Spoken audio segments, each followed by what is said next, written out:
That's the sound of poverty. It's another Brokey Peace video, and here we're to talk about Azure of the Sea, the Warlords OP14 booster box coming out. What's a set OP14? Now, this video is not just about the release of OP14, but the fact of the game and the health of the card game itself. Now, I'm not a collector. If I had the money, I would be a collector. But this is Brokey Peace. I play the game. When I first learned of One Piece, man, I fell in love with the show. Obviously, that happened a lot long ago. But the card game, I love the card game so much because it's just like the show. Well, not just like the show, but you get the point I'm making. Now, if you're new to the One Piece card game, I'm pretty new, if I'm being honest. I got into it in October. But it's something that it felt right. Like, I've always wanted a trading card game where I would trade cards with people to play.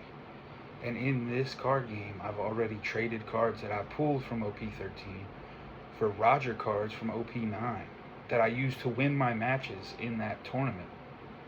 It was a very satisfying feeling. If you know that the Rogers, you can't block, 10 cost, rush, 13,000 power. Great card. So the point of bringing up OP14, as each set comes out, the prices are going up. You see it in all of the card games. Now, people are obviously paying attention to the Pokemon people coming to One Piece. And when they say that, they mean people who just got into Pokemon because of its popularity.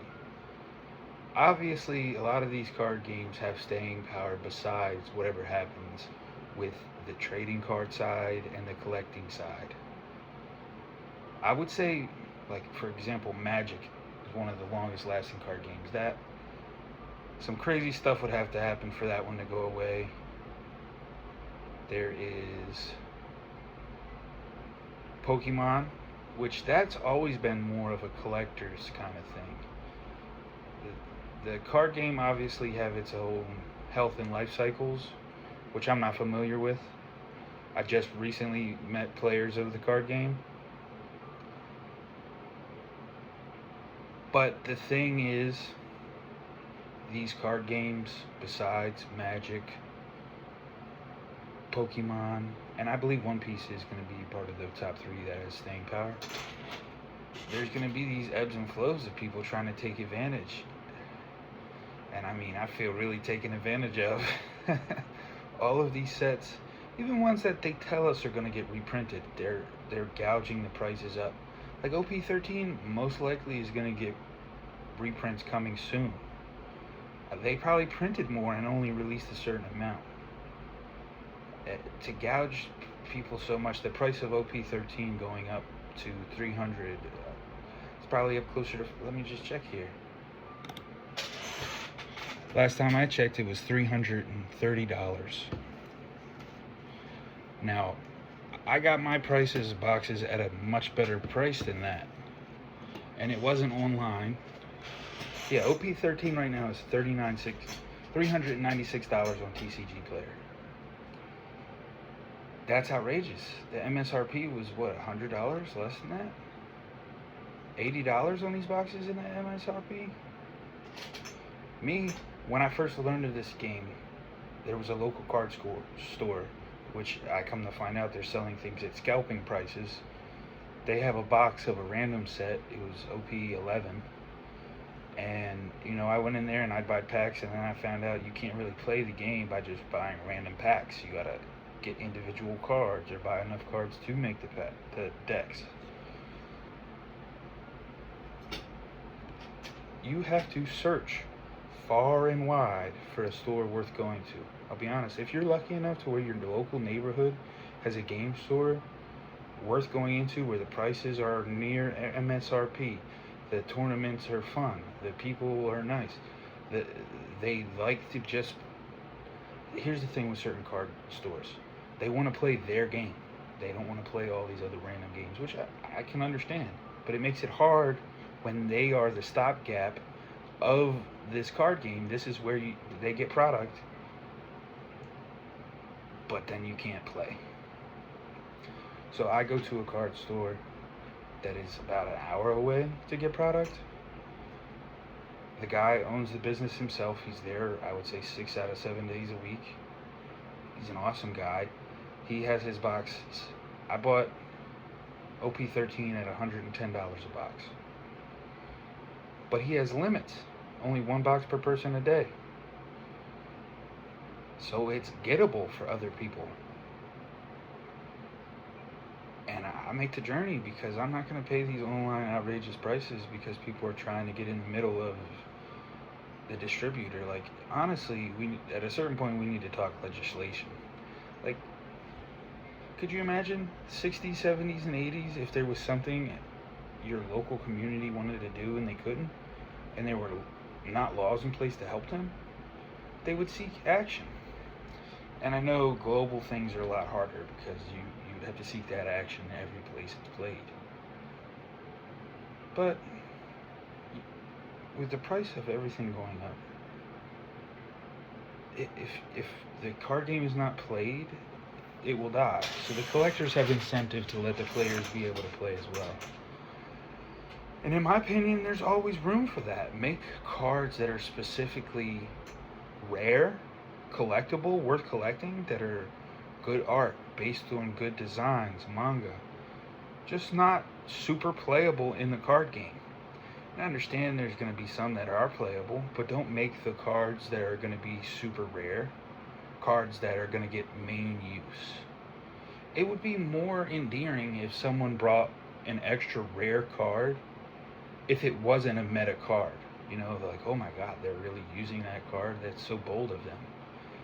And it would make the win and payoff so much better.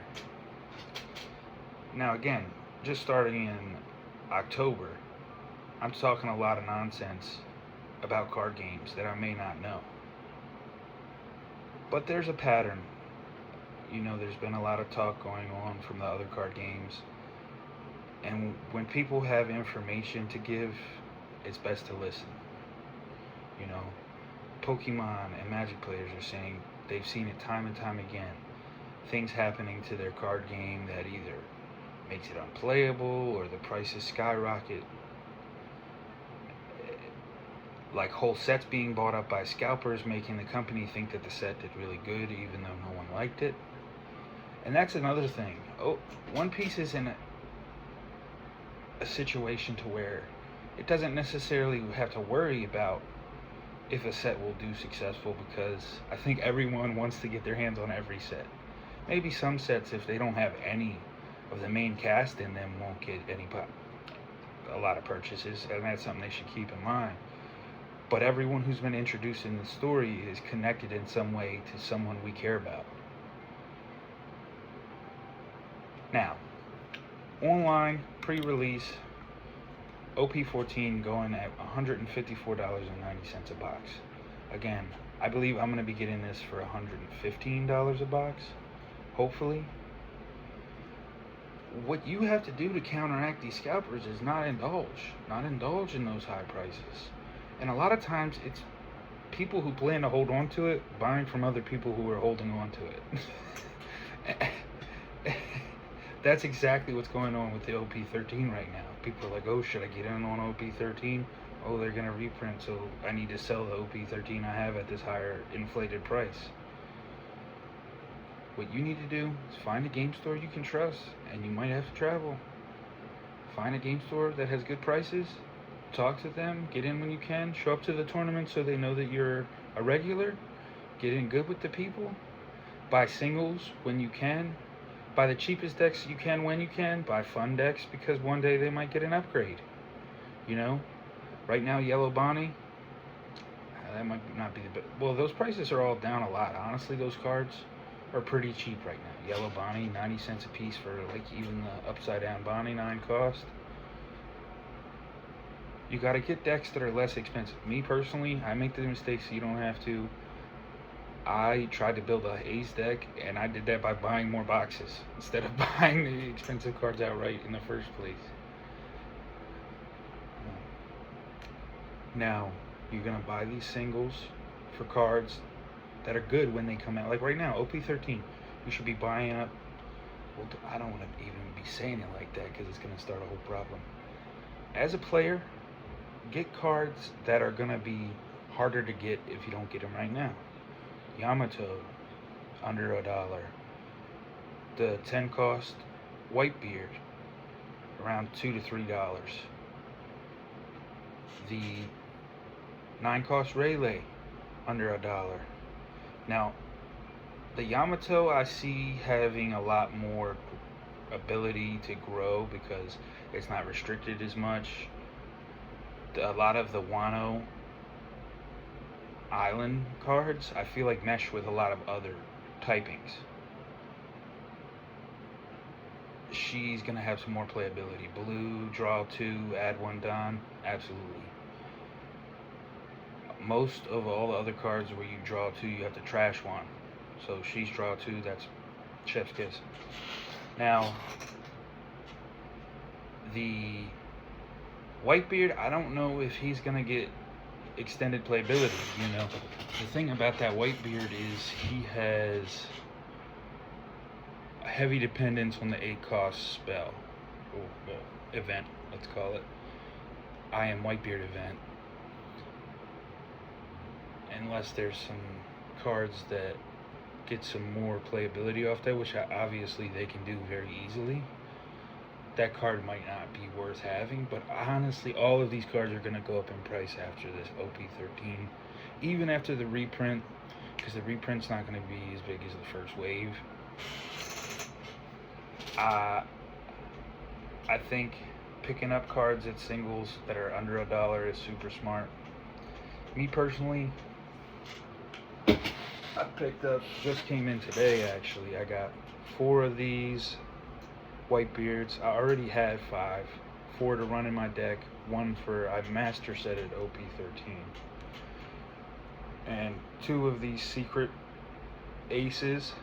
Now the playability on the ace, I don't really know, because he essentially does what the 6 cost Yamato does. So he has, if you have 3 or less life cards, this character gains rush.